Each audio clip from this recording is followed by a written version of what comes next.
Hello dear students, this is your course instructor Asif Javed. I am back with the second part of the lecture that I delivered last time.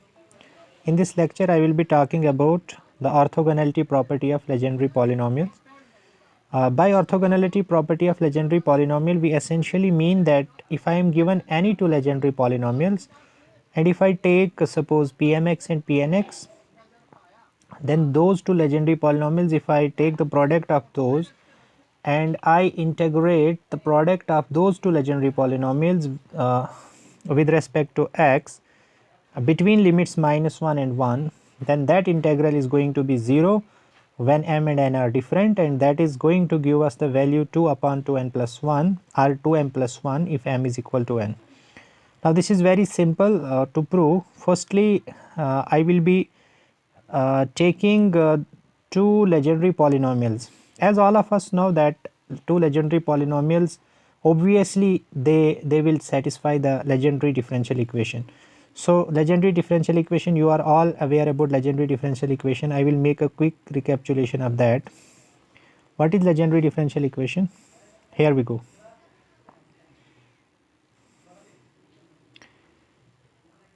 Let me increase the size of the font.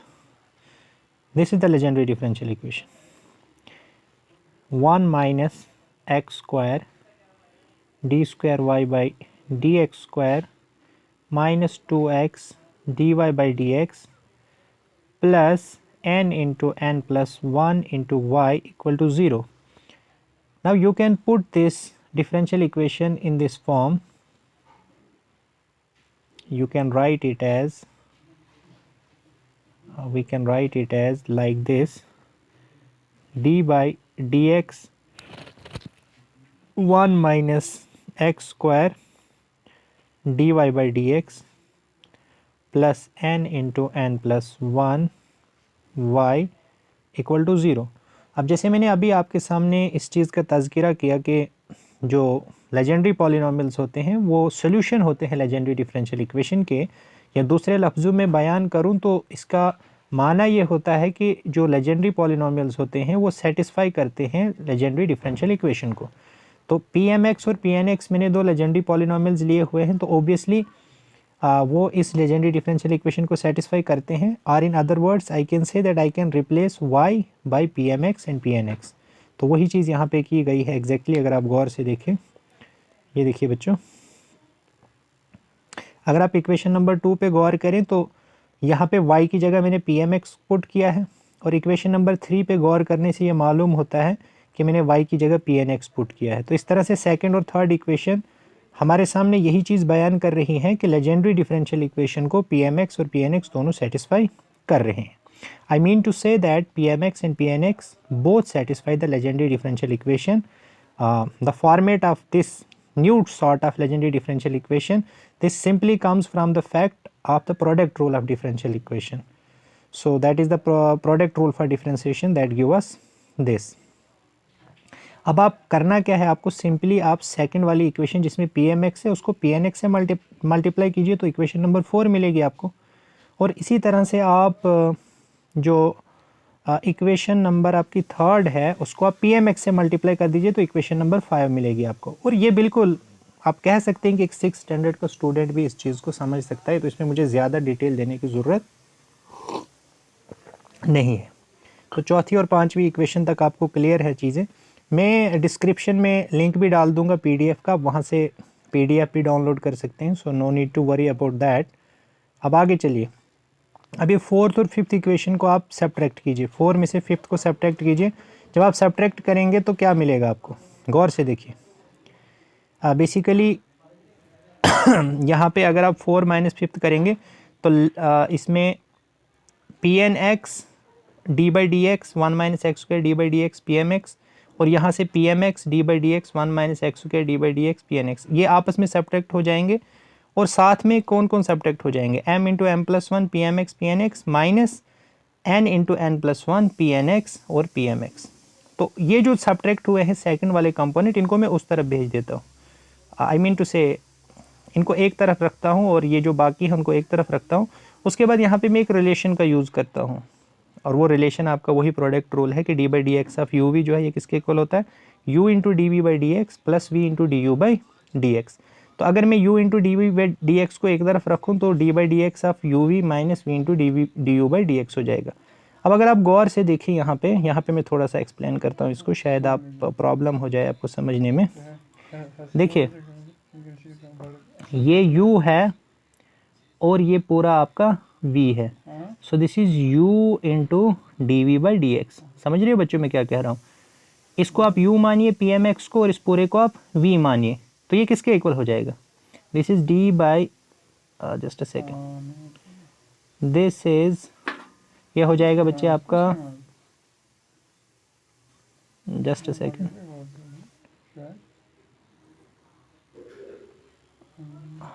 Just a second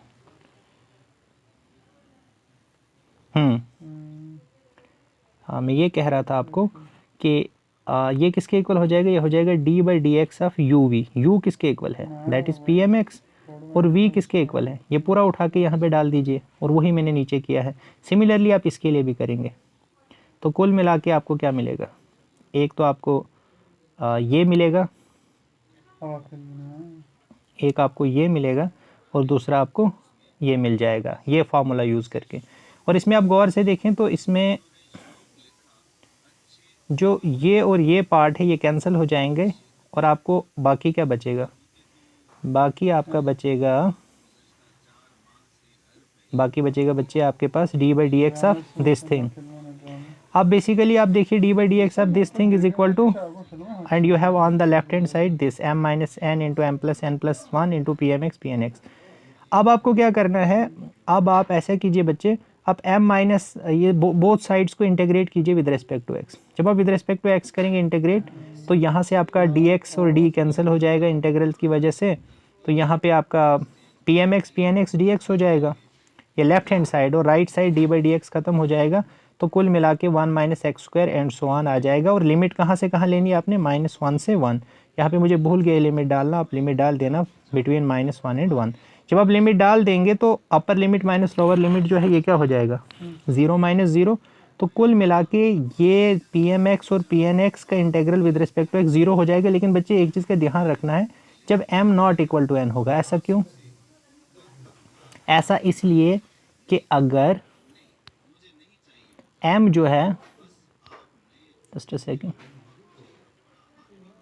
मैं इसको थोड़ा सा नीचे करता हूँ, हाँ अब ठीक। क्योंकि बच्चे अगर m जो है वो n के इक्वल नहीं होगा तो m माइनस एन क्या हो जाएगा? Not equal to 0। ये भी नॉट इक्वल टू 0 है, ये भी नॉट इक्वल टू 0 है, और ये पूरी क्वांटिटी इक्वल टू 0 है। इसका मतलब अगर ये भी नॉन ज़ीरो है, ये भी नॉन ज़ीरो है, तो इसको 0 होना पड़ेगा। सो दैट मीन्स -1 से 1 P M X D X is equal to 0 for m not equal to n। तो ये एक कंपोनेंट हमने प्रूव कर दिया। सेकेंड कंपोनेंट में हमने देखना है जब m n के इक्वल हो जाता है। तो चलिए आगे लेट्स सी। देखो बच्चे, ये आपको पता है कि जनरेटिंग फंक्शन जो होता है ये जनरेटिंग फंक्शन इसके इक्वल होता है, यू नो दैट। अब आप स्क्वायरिंग कीजिए, बोथ साइड स्क्वायरिंग करेंगे तो इसका स्क्वायर भी हो जाएगा और इसका स्क्वायर होगा तो स्क्वायर और 2 ये कैंसिल हो जाएगा। फिर आप आगे चलिए, क्या मिलेगा आपको? ये बच्चे ये मिल जाएगा आपको, क्योंकि स्क्वायरिंग है इसको आप 2 बार लिख सकते हैं, और क्योंकि m n के इक्वल है तो n को आप m से रिप्लेस कर सकते हैं और 1 अपन ये हो जाएगा। उसके बाद आप फिर से देखिए कि आप दोनों समेशन को एक साथ जोड़ दीजिए, डबल समेशन ले लीजिए, पी एम एक्स जुड़ जाएंगे और t की पावर m प्लस n हो जाएगी, और इस तरफ से 1/1 minus 2xt plus T square. अब दोनों साइड्स को इंटीग्रेट कीजिए विद रिस्पेक्ट टू x -1 और 1 के बीच में, तो इस तरफ तो आपको t की पावर m प्लस n और ये मिल जाएगा, और इस तरफ आपको इंटीग्रल ऑफ दिस क्वांटिटी मिल जाएगा। जब m n के बराबर हो जाएगा तो क्या होगा बच्चे? ये t की पावर 2n हो जाएगा, और इस तरफ क्या हो जाएगा? पी एन एक्स का स्क्वायर, और इस तरफ क्या हो जाएगा जब m n के इक्वल? इस तरफ तो सिंपली इंटीग्रल आप करोगे, जब इंटीग्रल आप करोगे this is very simple to prove, तो ये किसके इक्वल हो जाएगा? 1/t log of 1 plus T upon 1 minus T. अब आप log ऑफ 1 प्लस टी की एक्सप्रेशन डाल दीजिए यहाँ पे, जो किसके इक्वल होती है? t minus T square by 2 plus T cube by 3, और नीचे आप करेंगे माइनस, और इसकी log ऑफ 1 माइनस टी क्या होता है? This is minus T square by T minus T cube by 3 तो माइनस माइनस प्लस हो जाएगा। तो यहाँ पे जो इवन वाले हैं आपके minus T square by two plus T square by two minus T square by four plus T square by four, वो सब कैंसिल हो जाएंगे और सिर्फ ऑड वाले बचेंगे। तो सब ऐड अप हो जाएंगे। यहाँ से टी और टी 2t हो जाएगा, T cube by three T cube by three 2/3 T cube by three हो जाएगा। इस तरह से ये ऑड मिलेंगे। फिर ये सब किसके साथ कैंसिल आउट हो जाएंगे, टी के साथ। तो आपको कुल मिला के ये मिल जाएगा। अब आप दोनों साइड इक्वेट कीजिए कोफिशिएंट टी की पावर 2n के। इस तरफ आपका कोफिशिएंट है 2/2n+1 और इस तरफ आपका कोफिशिएंट है ये इंटेग्रल। तो इस तरह से ये इंटेग्रल किसके इक्वल हो जाएगा, ये इंटेग्रल हो गया आपका 2/2n+1।